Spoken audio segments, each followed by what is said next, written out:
Hello, lovelies, indeed. Yes, we've just been a little bit waylaid in the back of the house here, sorting out things for the show. So welcome, everybody. Nice to see you again on, I think it looks like double, triple, and quadruple trouble tonight. Nice to see you all here. Good morning, good evening, good afternoon, wherever in the beautiful world you are. Welcome to Aquarius Rising Africa, here where we share inconvenient truths all the time.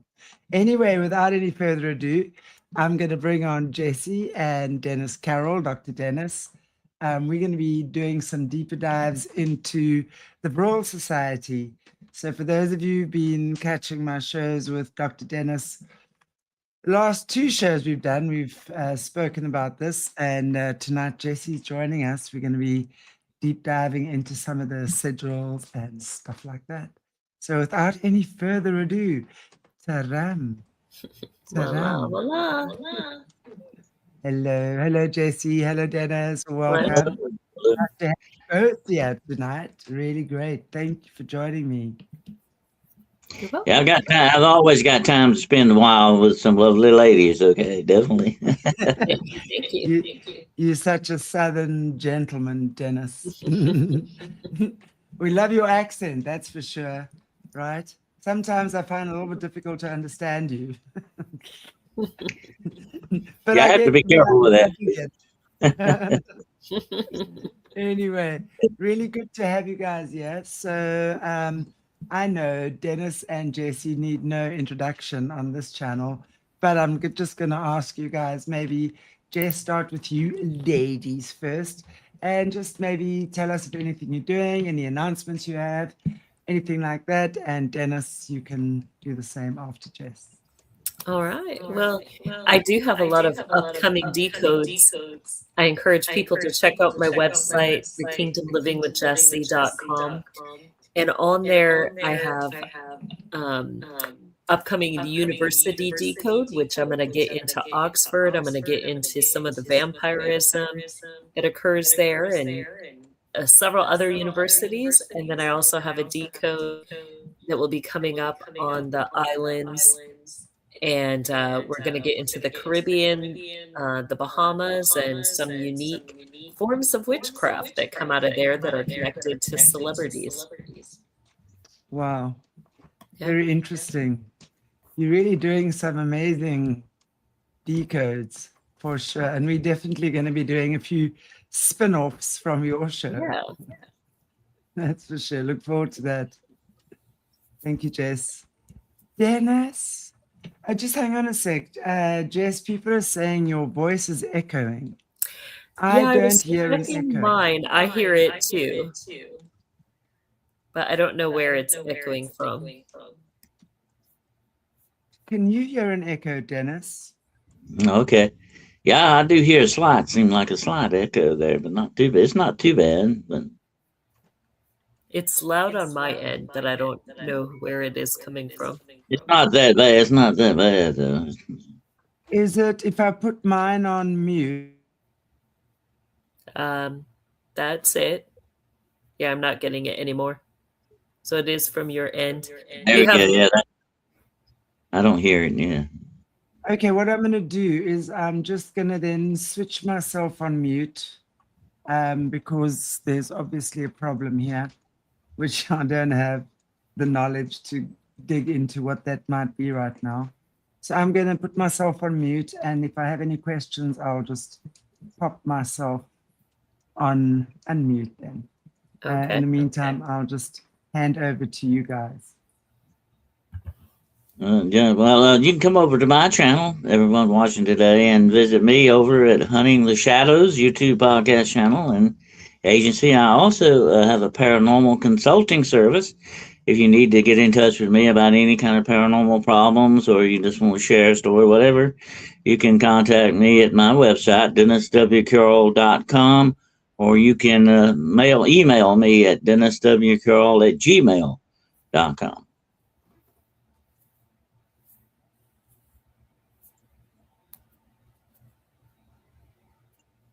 Thank you.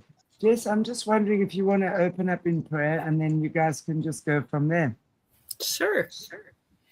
Heavenly Father, just come into your presence today, and we thank you for this time together. We thank you that we can discuss these things, that we can gain wisdom, knowledge, and understanding into them. We ask that you would bless our conversation, that you would bless our internet, our technology, and our airwaves. We ask this in your holy name, Lord. In Jesus' name, amen. Amen.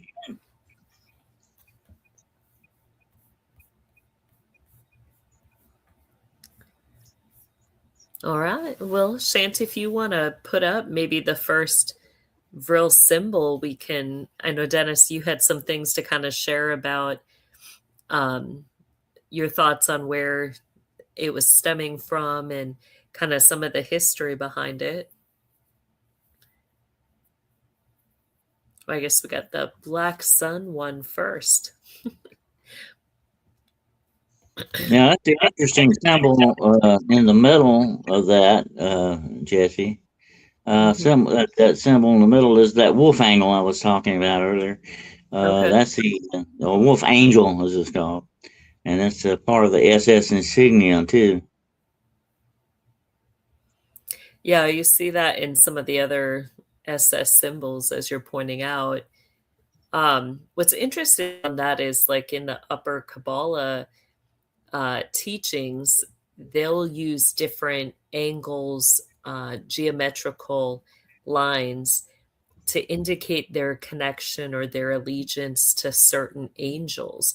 So they would actually see all of those, angles kind of separate, not as an image necessarily together, and they would see it in connection with different angelic entities. So you'd kind of have that symbol broken down, like with the 3 different angles there, each of those representing a different angelic entity. And then, there's bring out some of the stuff about Atlantis, because, this image is the Black Sun. We see it at Nazi headquarter places, some of the castles, particularly Wewelsburg in Germany, which isn't far from Neuschwanstein. But that was one of Hitler's main castles. You had individuals like Colonel Michael Aquino connected to that. What are some of the thoughts or theories that you've heard on that image of the Black Sun? Well, I think it could be related also to the actual origin of the Vrilia, which were an underground subterranean race. Were originally written about, I think it was published back in the 1880s, if I'm not mistaken. Anyway, that's where the story that got a lot of this stuff started. It has to do with the Vril Society and with Helena Blavatsky and the Philosophy Society as well, and all that. A lot of occultic stuff began with that. But the Black Sun supposedly got some of it started in the fact that the Vrilia who lived underground, the man who stumbled upon their race and all that. And it's a fascinating book if you ever want to read it. It's free online, by the way, and it's called The Vril, The Coming Race. And it's sort of a preliminary to a lot of different science fiction stuff that started back in the 1880s, like War of the Worlds and the Island of Dr. Moreau and stuff like that. But anyway, according to the story about the Vril, they had a light source underground, and the light source being that they were, beneath the earth, and they were actually supposedly driven under the earth by mankind itself. And he finds out eventually they're plotting to come back and retake the earth for themselves. But their light source underground was a sun, but it was called a black sun. It was a sort of like an inverted volcanic-like entity of a thing that it kind of glowed like a sun, but it was black in its core, in its center. And supposedly this is where a lot of the Black Sun insignia and all that began with, according to some people that have studied the things about the Vril Society. Now, the people of the Vril were called the Vrilya, and the power that they, were connected to, and the Black Sun symbolized that. That was sort of their, I won't call it the touchstone, that they, actually got their power from, and it worked like an antenna, or what we would call Wi-Fi today. Okay. And their energy and their psychic energy funneled through this black sun thing that was, over their civilization. And so it was also supposed to be, according to ancient folklore, a symbol on the center of the temple in the center of Atlantis. Look very much like what you see of the symbolism of the outside of that black sun, the S looking, it's sort of like an S or a lightning bolt type looking thing. Now that center thing, of course, is the wolf angel. The wolf angel was a big Nazi symbol taken back right at the very beginning of the Nazi movement in Germany. The wolf angel goes back in folklore to the fact that this was an actual trap that they used to catch wolves. Wolves had, unfortunately, had a bad time back in the old days. And this was a very inhumane way to trap. It was very much like, your average animal trap kind of thing. And if you stepped in it, it would get your leg or whatever and keep you from moving. And they would find the wolf and then unalive the wolf. So this was a symbol of power over nature for them. This symbolized the man's power over nature itself to a certain extent. That's why the SS loved that. That was a big thing with them. Yeah, wow, that's interesting. And what's more interesting is that they use that arrow in the middle. They use that same symbol on a lot of documents that are going before Congress, whether that's in connection to the CIA, the FBI.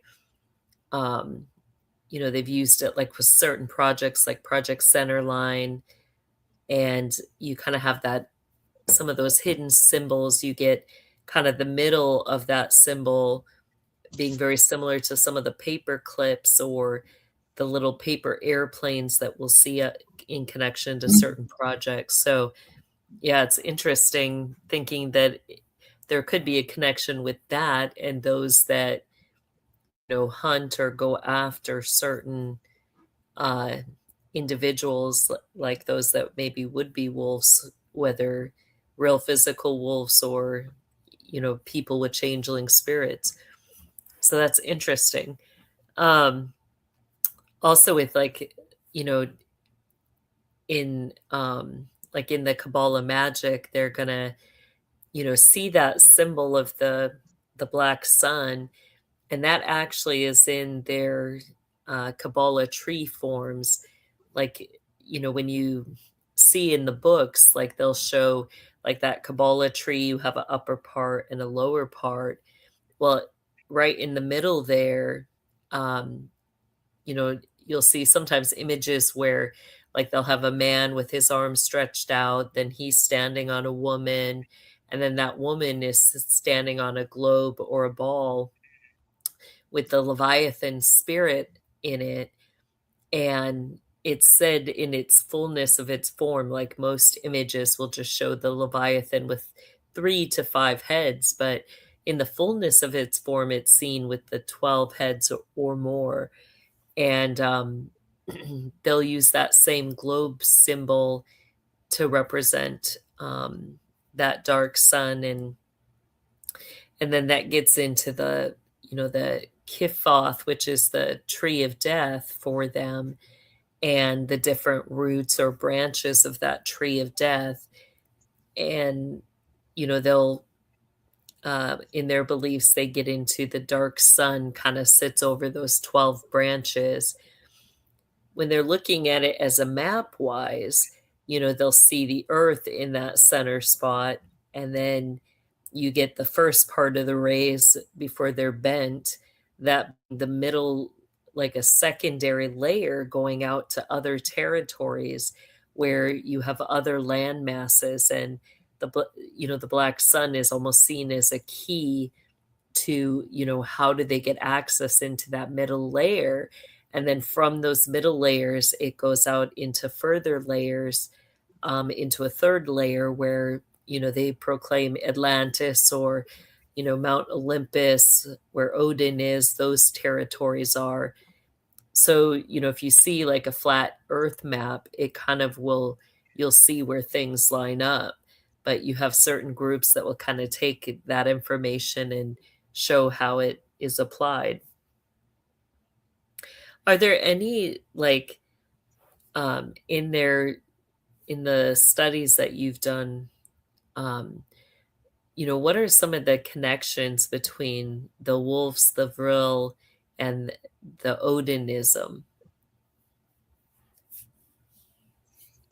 I think, I mentioned earlier with the Nazis, there were definite fixation on werewolves.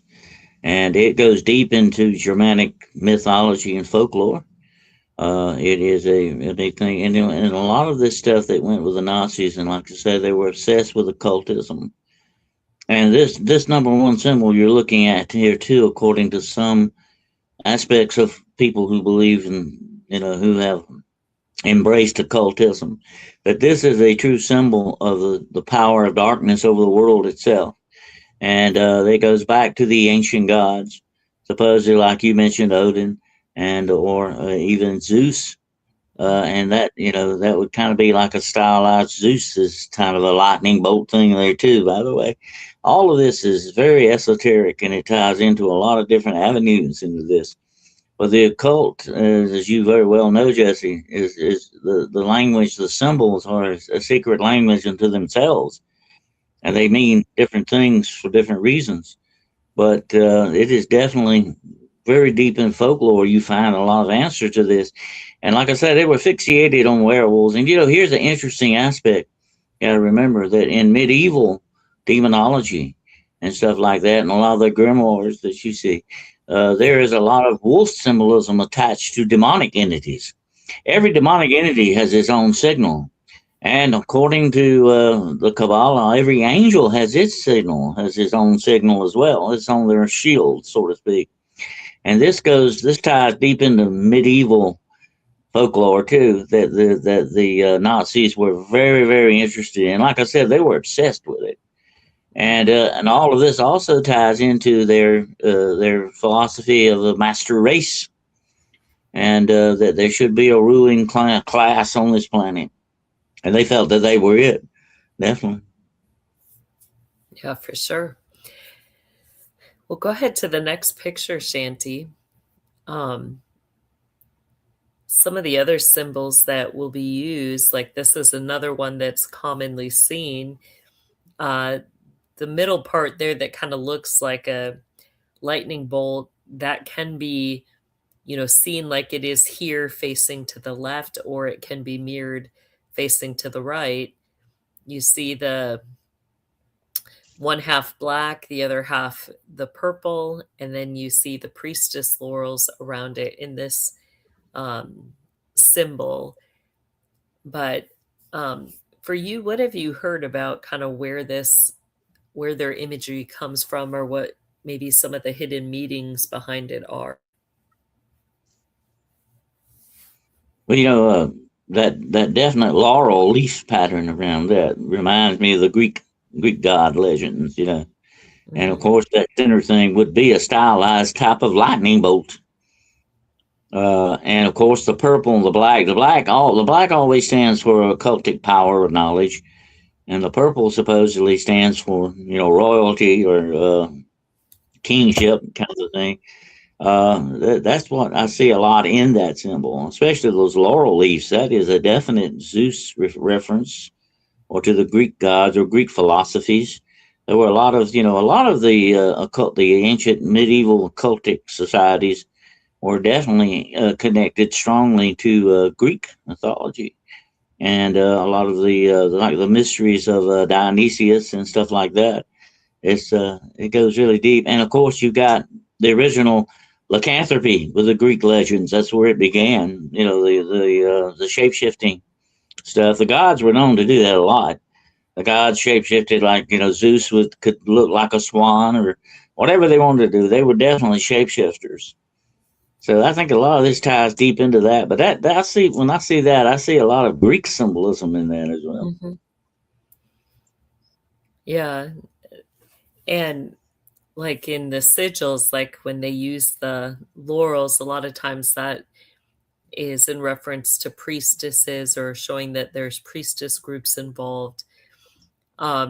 Most of the time in the sigils, like they'll either have a white or a black backing, and then you'll see the symbol. Like when you see a lot of the angelic sigils, they're either black or white, and usually that would connect to the type of stone um, or metal that they were going to be, uh, engraving the angel's name into to make talisman.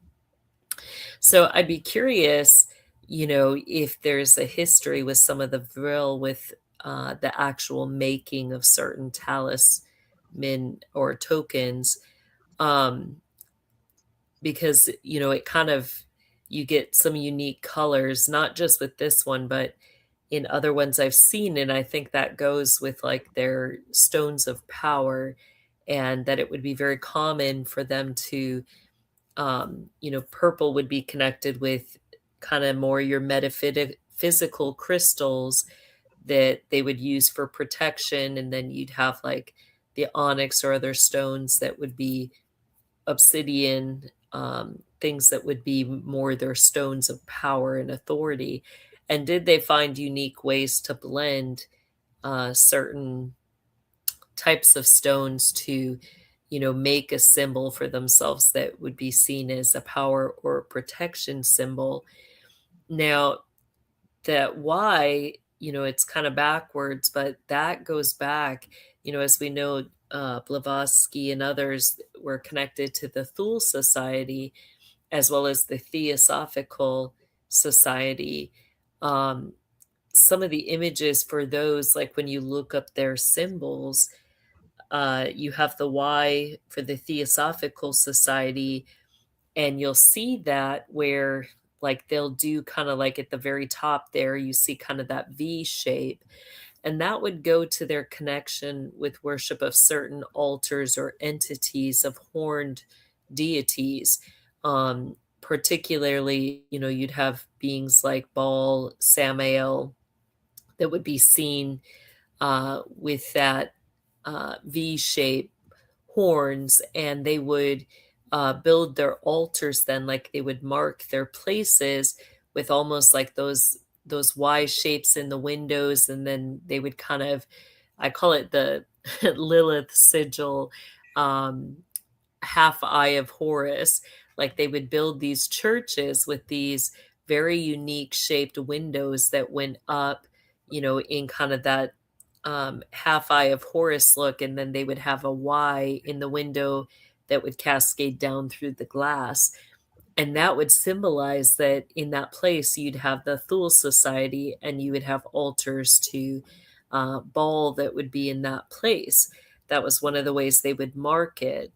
So, when we see this, like, is there a direct connection to your Thule Society, or even, some of your Theosophical Society, which, some of the other ways they can use those laurels is almost like a golden circle, which they would call the golden circle of Homer, or the Orpheoboros. And they know that at the very top of that symbol for the Theosophical Society, they see the swastika, and that gets into forms of their Nazism, forms of Solomonic magic, the different worship of entities that they're going to get into, but also the worship of the twofold Leviathan. And we see in some of their later symbols that they have almost like the two S-shape lightning bolts. Is that getting into that worship of the twofold Leviathan, which when you see the Ouroboros or the golden circle of Homer in some of its older forms, it literally would have, rather than a snake, wrapped around eating its own tail at the very top, it would have two leviathans, one on the top, one on the bottom, and them kind of chasing each other's tails, and those were representing the you know the leviathan we know, which would be the male version of leviathan, and then there supposedly was a female leviathan, uh, and the name for that creature was Mar, MAR, which, think of how, we get the worship in a lot of our churches or in connection to altars, idols that are in the Jesuit Catholic churches where they're worshiping Mary, and all of a sudden now they've added that Y. Does that Y go back to these secret societies, and really is it meant to be a symbol of the Thule Society or other secret ancient orders that they're bringing in their beliefs, their occultism into the church under that guise? Yeah, definitely. There's a lot of connection with that too, Jess and Chantel. That the Catholic Church itself brought a lot of this paganistic symbolism into it.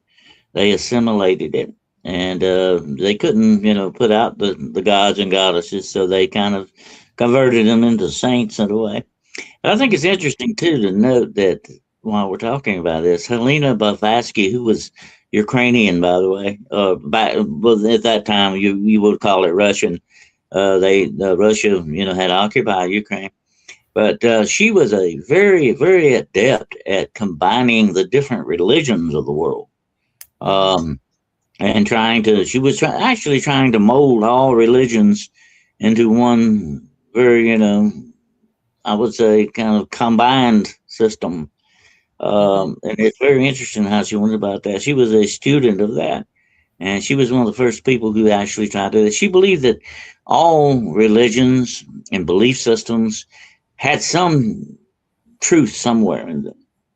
And if she believed that if she could combine them all, she could come out with an answer for all of humanity on that. I think that was one thing that kind of motivated her to a certain extent. I'm so glad you brought that out, because that connects with some of the current things connected to her. She, through that Theosophical Society, like, they got highly connected to the United Nations, and with that began a fund called the Lucifer Fund. And on my website, in the Unveiling the System series, I do some episodes on the councils of the system, and I get into that. Let me interrupt you just a minute. Yeah. But doesn't some organization like that have an altar at the UN or a prayer room? Yeah. Mm-hmm. Yeah, but when you follow the funds, though, so here's the interesting part, that actually connects directly to some of their global funding. And what are they funding? It's all the things marked in the United States and around the world as historical or national. So a lot of your parks, you now have a lot of your cities, older cities, that are being marked by the Historical Society, all of that getting funding through the United Nations. All your national parks are funded by that fund. And is this an access point for these secret societies where, we know a lot of the national parks have their own government in a way. They're a sovereign territory. They have their own courts, their own laws, and their own enforcement of those laws. And so we have, something foreign, a foreign government and military operating right within our country and taking over not only national parks, but you now have cities, you have certain schools, certain government buildings that they're taking over. So, museums like Smithsonian. Yeah. Yeah, exactly. Yep. Right on. And so, they're highly connected to the different universities, funding the antiquities and the artifact programs. So it really has a far reach, much farther than we think. Like, this isn't just ancient society. We're talking about like they're active today, and their money sources are actively, actively working within our country. And that kind of ties into like what Hitler was also obsessed with. The Nazis were the Knights Templar, and according to a lot of theories, a lot of conspiracy theories, the Knights Templar are still with us. They're still actually controlling things in the Bible. They're the original Illuminati or whatever they're supposed to be. You hear a lot of stuff on that. But I find it very interesting that Helena Blavatsky, all these many years later, she still has an influence in the world around us. And and a lot of the museums, even some of the airports, this in the United States, have these weird art like statues. I think Denver has one like that, sort of a demonic looking horse, I think, or something like that. You got some deep symbolism going here, and it's like that. I don't know if it's to you, Jesse, but it seems like it to me that they've got this kind of secret stuff going on. They're kind of laughing at us, like saying, "Hey, we got, we're pulling this over on you, and this is what it means. You don't know it, And so they sort of retain a little power, I think, the power trip off of that kind of stuff to a certain extent, Yeah. But and here's another thing about Helena, and she was very instrumental, I think, with Aleister Crowley too, in some ways, with the Golden Dawn and all that stuff, So her influence still resounds to this day, echoes through the occultic world, and the spiritualism movement that began at that time. She was instrumental in that, and that's where the Vril ties in directly with that, because she was instrumental in bringing about the Vril Society. And those women are fascinating. Can you imagine them sitting there around this seance table, trying to channel this stuff, And I can see the Nazi guy sitting there taking notes on this stuff, Right. But what, I mean, I'd totally make a comedy out of that. But, that's freaky. It's interesting but you're so right. Like, that's exactly how they would operate, where they would be channeling their connections with these entities, and then very much, they're taking notes because, they see it as they're getting this knowledge from the fallen angels. And, when we think of that, we know that those fallen angels are connected to an angelic military, and they don't have our interest at heart.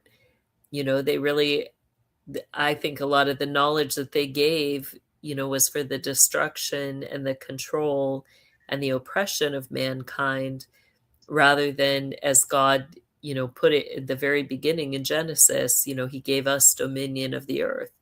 And that's what they're trying to gain access over, is that dominion. But not only that, they want dominion of the heavens as well, and to usurp God. I'm glad you're bringing all that out. That's good stuff. And that kind of ties into what we have going on today in the world, with the UAPs they talk about and all this stuff. And we were talking about it on a show I did not long ago, where the fact is that these crafts, or whatever you want to call them, that are doing these things and all that, they're moving far past beyond quantum mechanics in this thing. And these type of things would have to be more spiritual than physical, to a certain extent. And this would tie in directly with angelic mechanics. I would call it celestial mechanics, if you want to call it that. And and when you go back to the book of Enoch, about the fallen angels that gave mankind a lot of this knowledge, the ability to wage war, to make weapons, even giving women supposedly makeup and stuff like that, how to adorn themselves, all this forbidden knowledge. And that's what the occult is all about, is definitely what they would hook up with on something like that. But if these women who wore their hair long because they thought they were like antennas, they could really channel psychic things, they would let their hair long, especially Maria Orsic, who was the leader of the Vril. she believed in all this, and she was an automatic writer. She was actually automatic to take this stuff down. She would add it as she got it. And she would close her eyes. This is what I read the accounts of. I wasn't there, of course, but this is what they said she would do. She would close her eyes and begin immediately channeling this and start writing stuff out. And the people that were there, they include the other women of the Vril, they were sort of interpreting what was going on with this. And they were taking the notes and writing down what's in. But she was sometimes, here's the freaky thing, she would write in Latin, or she would write in certain other languages, even Aramaic one time. And there was no way, supposedly, she knew these languages. You know, my heart. Think about it. The Aramaic language is so old. Think about how old that is. That goes back 2,000 years or more. Yeah. So that's amazing to think about. You had something going. It would not surprise me. Now, here's what I suspicion. I don't know what you think about it, but my suspicion is this sounds like a very demonic way to channel what they want to do and to guide mankind the way they wanted it to go, because that's what usually fallen angels are all about. Yeah, they're about our destruction in many ways, and this is feeding directly into the Nazi, not only their obsession with the occult, but they're also their power and control. That's what they wanted. And these dark forces know this kind of stuff, and they say, hey, let's feed mankind some more of this. This is what they love, And but it's not because they love us. It's not because they want to help us. Mainly it's because they want to destroy us with it. I've often said it's very much like giving you the rope to hang yourself with. They're there real handy with the rope. Here it is. Go ahead and do it. That's the way they operate. They always are. And that's the way demonic forces I have encountered over these many years. That's the definite focus of their intention. Mm-hmm. Is your ultimate corruption and destruction. That's just the way that usually runs. And when you hear stuff like this at these seances, that just sounds too patent to not be true, Yeah, that's how they communicate, though. You get individuals that will get that information directly from those beings, and in it's very strategic. Some of it with short-term plans, others would be more longer-term plans, but always going with that agenda of death, destruction, and conquering over all things. And how vast it's been. Like, when we look at the funding sources, where have they gotten their foot in the door? It goes beyond just the national parks. It gets into the military. It gets into our government. It gets into our school systems. It's become part of the curriculum, the education, so that children are brought up, not even knowing necessarily that the things they're being taught are connected to these ancient beliefs and, forms of religion, and connected to entities and altars. Like, they don't even know. We go to church, in our little town, and we don't even notice that the windows are built a certain way, that literally, embedded in the windows are the symbols for their altars and their gods. The idols, we don't even know that they're communicating their moon rituals in connection to, the image of the idol. And, the church kind of shuts it off, where, it's taboo to even look. They call you a witch if you even look to try to understand these things. And the truth is, we've really put ourselves in a very passive position where they have control, because they have that knowledge. They know what it means. They know how to, usurp and use that power over us. Just because we're not looking doesn't mean they're not doing anything, and we can't be ignorant about it any longer. We have to know this stuff. We have to understand what they're doing with it and how it's impacting our children and the way our children are being raised up. That influence is there, and they use it very well and very subtly in many aspects. And, another thing we got to understand about all this stuff, the signals, the signs, the symbols, all these different things, all of this ties into their art, their science of rituals. Yes, That's what it's all about. Yeah. There is and they classify it as that. There's a art form, a science form to it. And then they push for the separation of science and religion, of church and state. And yet, behind the scenes, it's all interconnected. There hasn't been any separation. And there is a true demonic or fallen angel network, if you want to call it, or whatever, that is in this world. And they do institute their own, I call it dark shadow science, that they're behind all that stuff. And that's where I think we get a lot of, whether we realize it or not, a lot of stuff from, because like I said before, they're instrumental in trying to destroy us. That's what the whole thing's about. But there is a definite shadow science to this. As you know, Jessie, I found, and I mentioned this the other night on the show I was doing also, many years ago, this is why I named my channel Hunting the Shadows. There is a shadow behind every true shadow in this world. There's if you look for it, you can see it very well. You have a talent for that. You have a gift for that. I think God has given you that gift, definitely for that. That you see with discernment what this real shadow is behind the other shadow. And it's an inhuman, evil, very black shadow that stands behind human evil itself. And until we realize that this is at work in our world, it has an advantage over us. And this is something we don't want to have an advantage over us. Definitely not, Yeah. And I have seen so many people who have come out of this stuff that have, turned their back on this darkness and come back to the light. And people, this is a wonderful thing, and people who have been victims of this stuff, that come out and heal from it, This is a wonderful thing that's going on. But there's still so much work to be done in these areas. But the beginning, it's just like with Alcoholics Anonymous, okay? And they say that you got to begin the first step, and the first step is realizing you have a problem, and owning up to, hey, yeah, I got a problem with alcohol, kind of thing.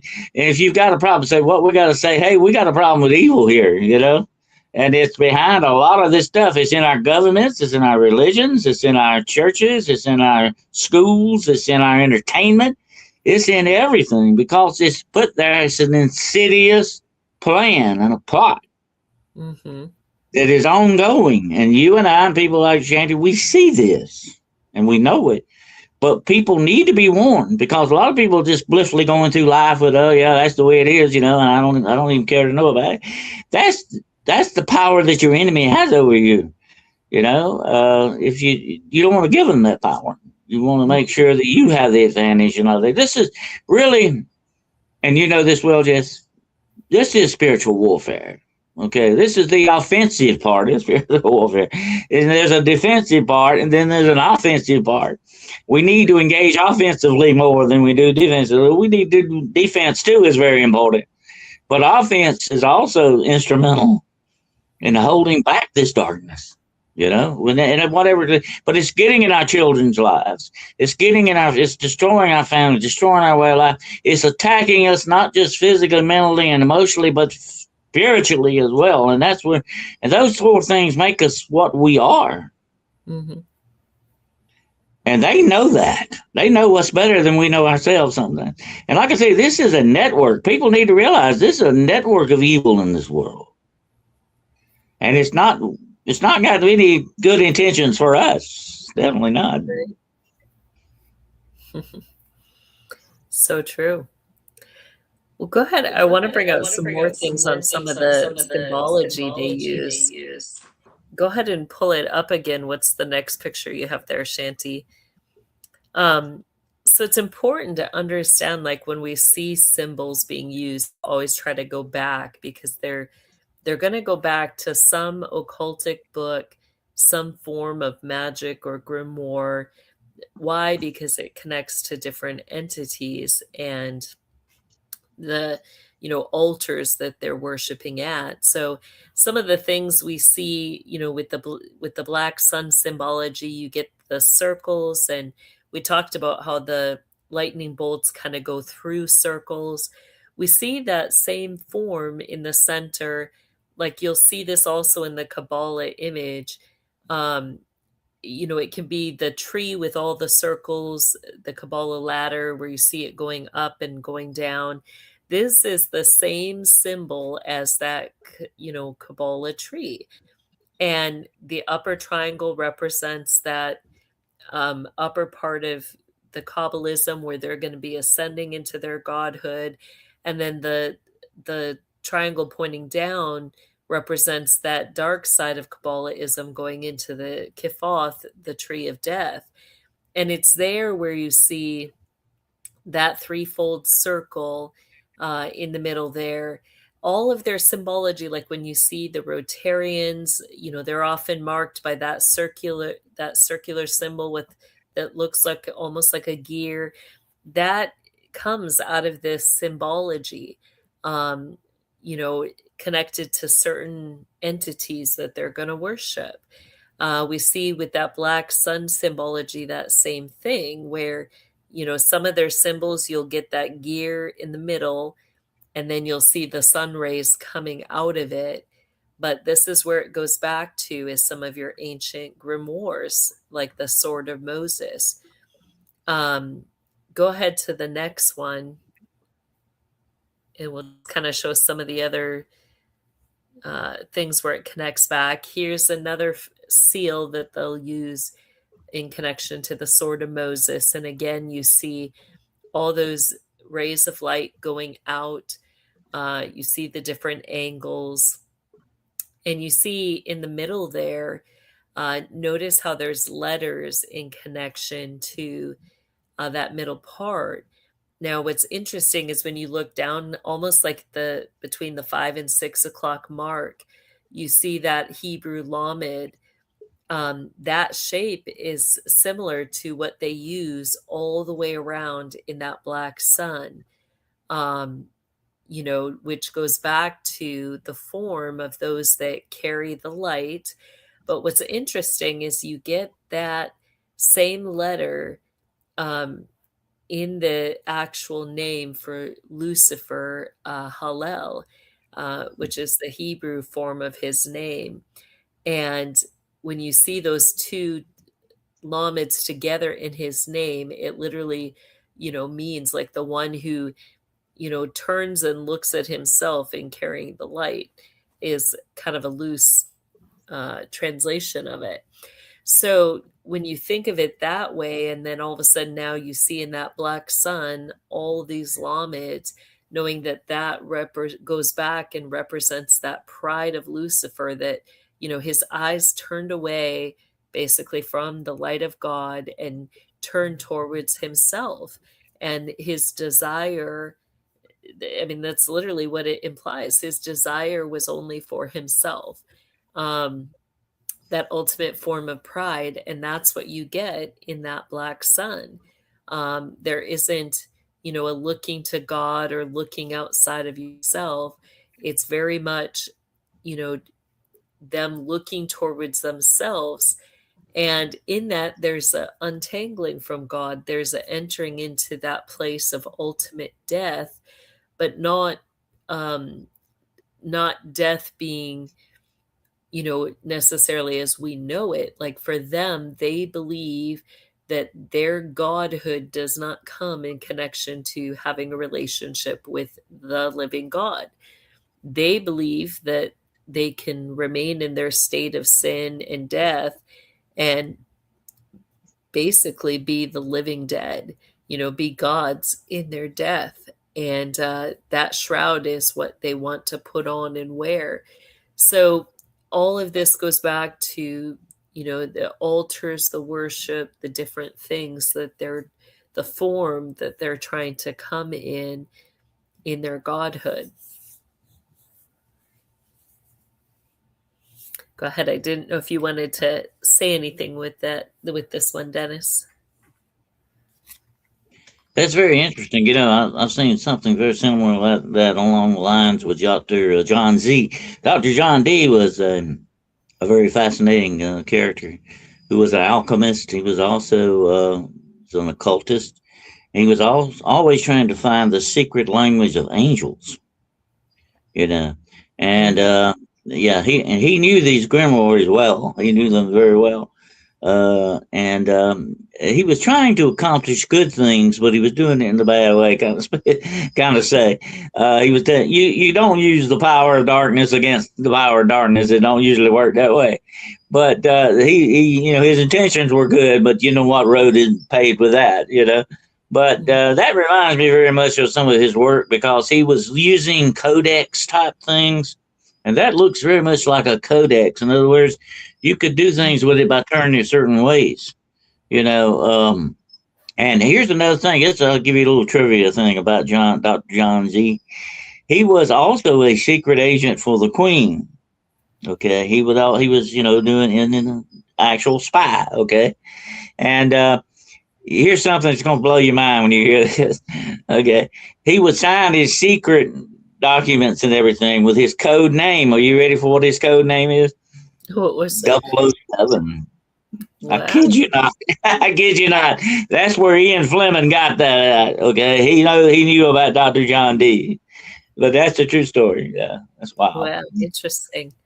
Yeah, Yeah, it all of it does connect. Like it is connected to, you know, their language, their you know, their sigils, their names, and yet those things, you know, it's like those were the things that the Lord gave them. He gave each a name, and you know, with their territory, their scope of authority, their ministries as they were literally are sealed.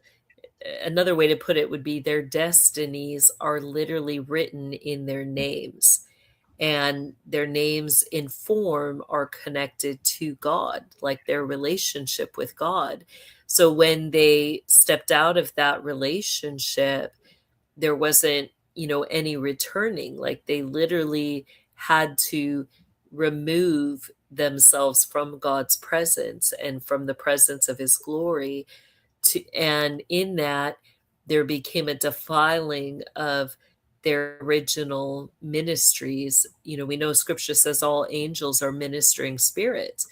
Well, rather than ministering the things that God gave them to do, they began to defile and taint those things, you know, rather than love or comfort or tenderness. You know, what did they do instead? Lust. Rather than patience and, you know, peace, they turned to wrath and anger and fury. Rather than, you know, unconditional love and serving each other, they turned to the pride, the serving of the self. So, you know, it's interesting when you study these things and understand what they mean, you know, it makes so much sense of things. You know, it's not, um, you have to understand it, these aren't just all occultic things, even though that's how they've been used, but you have these occultists that gained this knowledge from the angels, and you know, the angels only reveal pieces to them. They don't give them the fullness of the picture of what these things really mean. That's what they have to search out and seek after. But everything goes back to God's original design. And then, you know, what have they done with it? How do they use it? Go ahead to the next one there.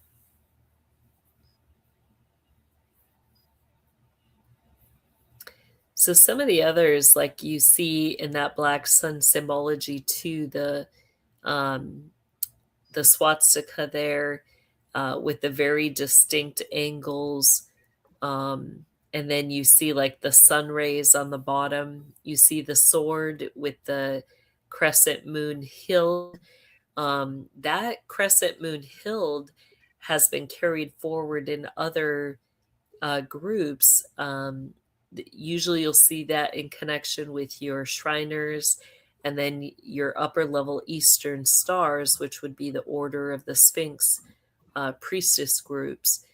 And you'll see that in different angelic sigils connected with Lilith, or those that are under Lilith.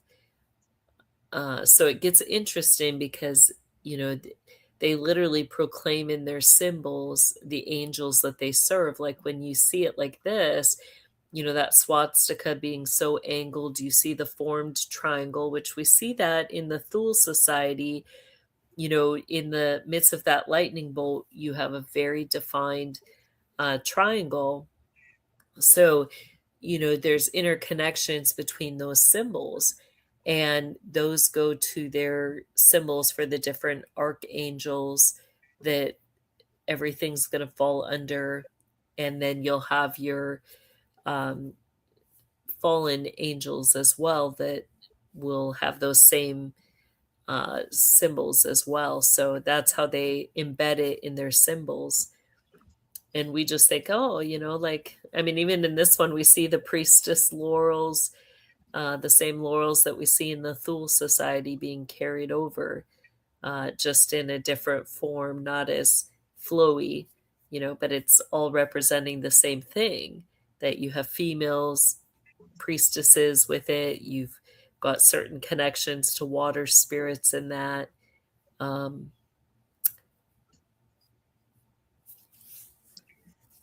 I think too, looking at that symbol, that swastika, especially in the middle, that is a definite Hindu thing as well. That goes into a lot of Hindu religion. Of course, the northern Indian type belief systems, which ties also into the Naga and all that other stuff that, the serpent worship. And boy, that's another category all by itself right there.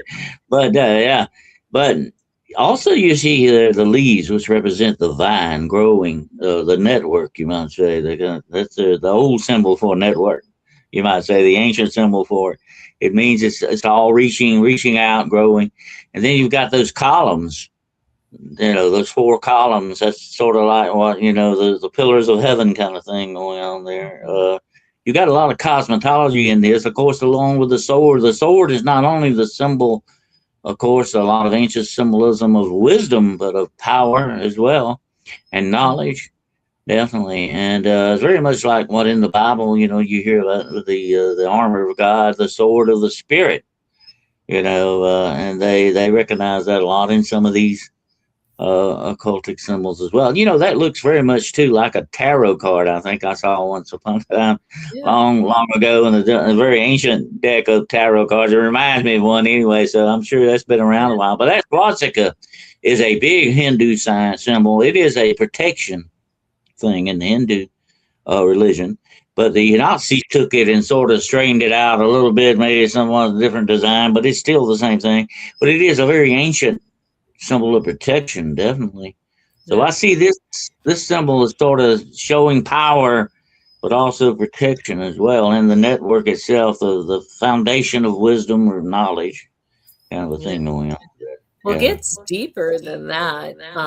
So some of the symbols, like when you look at the sword, that top hilled part actually looks like, a facing up triangle. You get the bottom part of the sword looking like, that facing down triangle.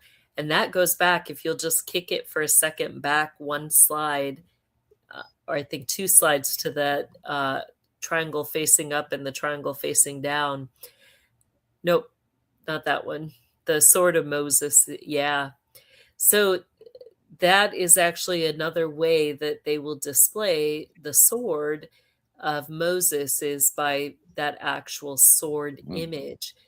And the direction of the sword, if the blade is facing down, it goes back to the Kiphoth, the dark Kabbalah. If the blade is facing up, like we see in some of our military badges or sigils, that means that they'll focus on the light side of the Kabbalah. So go back to the Thule Society. Then we also see within that swastika the very distinguished X. And that X goes back to a very, very particular sigil. It's only found in the sigil for Avedon. And when you study the Kabbalah tree, as they're ascending up, you'll see this sunshine. Sometimes you'll see an angel there.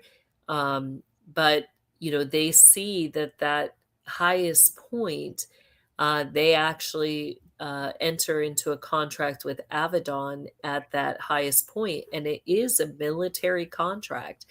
It also is connected to an abyss that when you see like the flat earth maps, you'll see up at that very 12 o'clock mark, you'll see area territory that literally is completely closed in, and there's an island in there.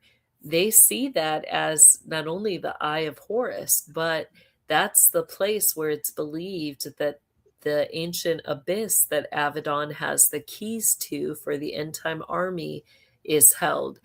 So all of that, it very much is a symbol of power, and it is going back to ancient things that they believe that they'll make contracts with these entities and be able to bring in that military and the end time armies. So when you look at the military conquest behind Nazism, we see that it very much connects with spiritual things.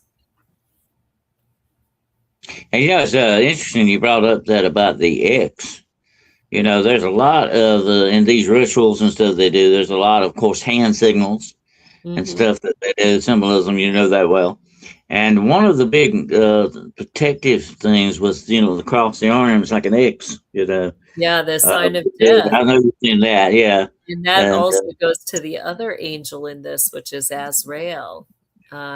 Azrael, the one that the angel of death that went through Egypt in the 10th plague and took the firstborn. So he's behind that as well. Yeah. Yeah. Very deep stuff, definitely. It goes deep into a lot of symbolism of that. Was there one more? The pyramid too. The pyramid that you got a little bit of the like the pyramid thing. Pyramid is a symbol of mystical time too. You see that a lot, just like on the dollar bill. It's the pyramid of the ages, as it's called. That's a lot of symbolism of that as well. It's very interesting. Yeah. Go ahead to the last one, I think, Shanti. Yeah, so this one out of all of them looks more like you'll have some of your Vril Society, where like on the book you had mentioned at the beginning, Dennis, one of the forms of that book, they had kind of more like this symbol on the power of the coming race. And it's all interconnected, like all of that symbology means very specific things to them. And when we understand the interconnections of the different circle groups that they sit in, we see the imagery kind of being brought over. Like on the Vril book, they have like the 4 winds or 4 entities marking the 4 winds at the 4 corners. We see that also on this older Thule Society emblem. They have the circle with a darker center, and you kind of see the distinct 3 or 4 layers there. And, this gets into some of your coat of arms. We'll see the coat of arms kind of in the same way, where you've got the coat of arms in the middle. You have your supports on the right and the left, usually in some form that's connected to a cherubic sign for them. We see, them putting themselves under the cherubic signs of the 2 Leviathans for the Thule Society. You got a lot of heraldry in that, definitely. I've studied that for a long time, Jess. Especially with my own family's coat of arms and all that. That's another language of symbols unto itself, definitely. But look at the very center of that, by the way. In the very center of that, you've got the X again. You've got something very Yeah. much like a little bit of a swastika, too. Yeah, exactly.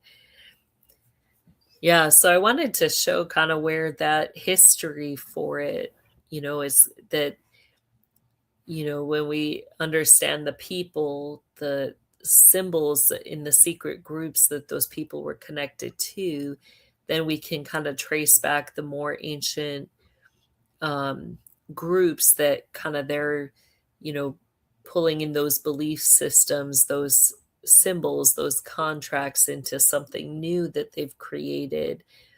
And all of that goes back to the authorities, the jurisdictions, the territories, the calendars, and the altars that they're worshiping at. But interesting. It's so interesting. It's very interesting to mention, too. You talk about the four corners of the world. Also, in ancient belief systems, there was the four corners to the universe, too, by the way. And that's kind of, I always thought that was kind of strange because the universe is supposed to go on forever. How could it have corners, But that's I remember reading about that once. It's the four corners of the universe. Yeah, like it, but then it's like you'll see those on the flat Earth maps, but you don't see, it's like if the Earth is a sphere, where are those corners unless it's speaking to something beyond, and you see in scripture that the four directions being connected with angels. We see some in the end that come in from the four corners.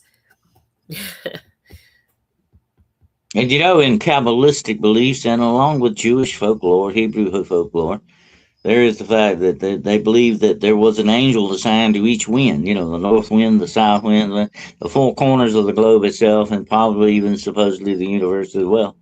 And it's an interesting thing. I would like to ask you what you think about it. We do know that there was war in heaven, and that the dragon Satan cast out, was cast out with a third of the angels.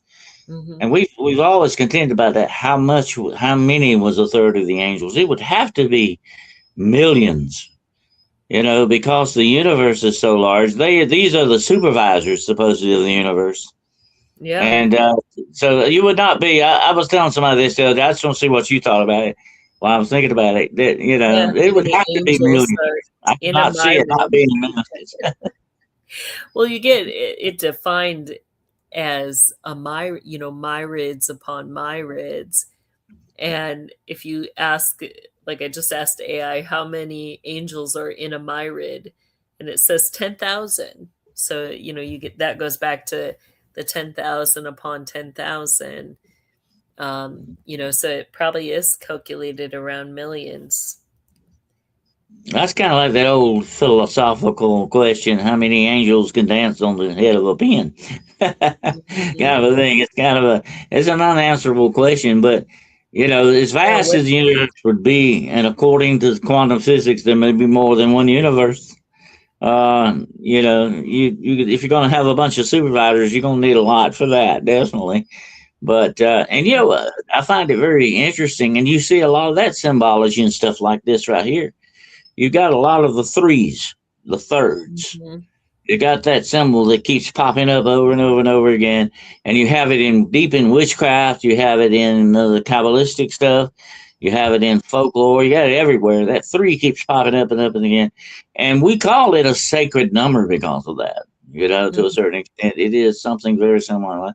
Even the darkness recognizes that number three kind of thing, which is, of course, is supposed to be the symbol for what God. And Einstein, I was reading not long ago, he said, of course, Einstein kind of believed in God, but being a scientist, you know how that goes. But he said something very interesting.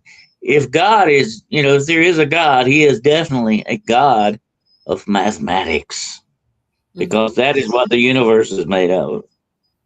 Yeah. And we see it in the symbology too. You got different forms of math. You've got geometry, you've got, math that's going to go into more your equations. that will be connected to your quantum physics, things like that. But there's, everything is very calculated and has an exact place with an exact purpose. It's all an exact equation that he spoke forth. And, as he spoke forth, things formed exactly as he made them to form. So, it's like there's no way by chance, like when you really even just look at the math, there's no way by chance that these things could just come into being. Absolutely. Yeah, there has to be an intelligence behind it. And, it's like there's no way to, That's very true. How could you look at that yeah, and it's not like, see? How could you not see the design? yeah, because even, how many millions of years would it take if there was one little error, one thing that didn't work right in the formula? Like that proves that it isn't, because you have things working and operational. And, when you understand that it's meant to be in layers, and when you begin to understand those layers, you see the design, you see the creativity, the way things were meant to function together.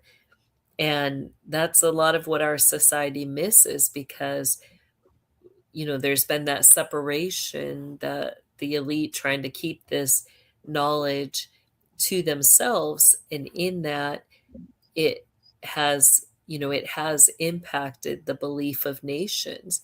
If Well, they that's something saw I if said they, the other day, Jess, as you brought that up. Power is knowledge, and yeah, knowledge is power. And guess what? Even hidden knowledge is also power. And they know this. You see, it's a certain amount of power they have. And that's why I think in certain avenues we will never, ever truly see full disclosure, because they're not going to share their power, which is the power of secrecy and knowledge. They're not going to share that with us, because that would be giving away their power. that would be, yeah. I think at the same time, they don't have all the power. Like that's what they have to admit, that there are things beyond them that they don't understand. They don't have all the layers of understanding, and that's something they've sought out. But here's where it gets to the right out refusal of coming into that relationship with God, because they do have the keys, and they have the knowledge, the understanding.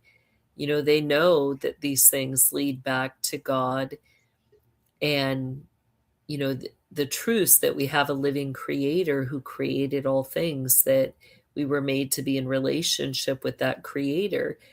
And that's what they want to suppress the information for, because they don't want to acknowledge that God. They want to overpower and believe they can do that by embracing the opposite of God. um, And I've often said that many times. That's what makes God God. He's perfect. Unfortunately, we're not. And what you're dealing with here, all these secret societies, all this occultism, and all this stuff, it is still geared. It is still run by people, and they are imperfect. mhm. And they will never have the perfection of God in this realm of existence that He has. And I think also that not only God being perfect in all His ways, but also that makes Him also very holy and righteous beyond anything that human beings could obtain on their own, definitely, without a doubt. Yeah.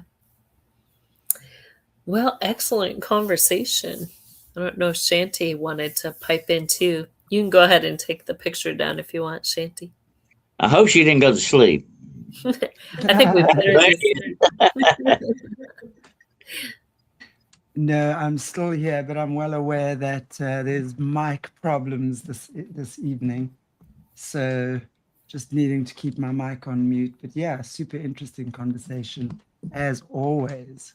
So thank you guys very, very much. I'm not sure if there's anything, maybe Jess, you want to wrap up with, if there's anything you still want to just wrap up with. No, I And think then- I think we got it as much as we could today. I think it was good. Same How here. about you, Yeah. Dana? It's a very stimulating conversation. I enjoyed it. Me as well. We'll have to do more. Yeah, it's there's so much that goes into it. It's hard to put it all into an hour, but there's a Gone lot. before you know it. Yeah. Well, on that note, Jess, do you want to wrap up for us in prayer? Sure. All right. Heavenly Father, we thank you that you are Lord and that you are God. We praise you and bless you because of just the beauty, the intricacy in your design and creation. There is so much that we cannot even fathom, even though we were to search it out, yet we shall never know it all. We thank you that you have revealed to us much of this in your Son, and that in him we see that fullness, all things being fulfilled. We thank you that we can know the truth and we can come to the knowledge of the truth. And we ask that as we study these things, that's always where it would lead us, is straight to you and to that knowledge of the truth. We ask for this in your precious name, Jesus. Amen. Amen. Amen. Thank you so much, everybody. Thank you, Jessie. Thank you, Thanks, Dennis. Really good to have you guys on. And yes, I think we'll definitely make more of a habit of this, right? Definitely think so. Thanks, guys. And for all of you watching, thank you so much for tuning in. Absolutely appreciate you. And I will see you tomorrow. And I'm not even sure when else, but I'll see you soon. Take care, everybody. God bless. Bye. If this broke something open, if you recognized yourself in the testimony, if your body responded before your mind understood, the next step isn't more information. It's pattern work. Decode what your nervous system built to survive. Dismantle the story that keeps it running. Reorganize through the body and choose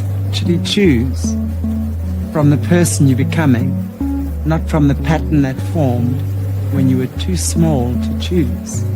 That's Solutions. Link below. The body is the record.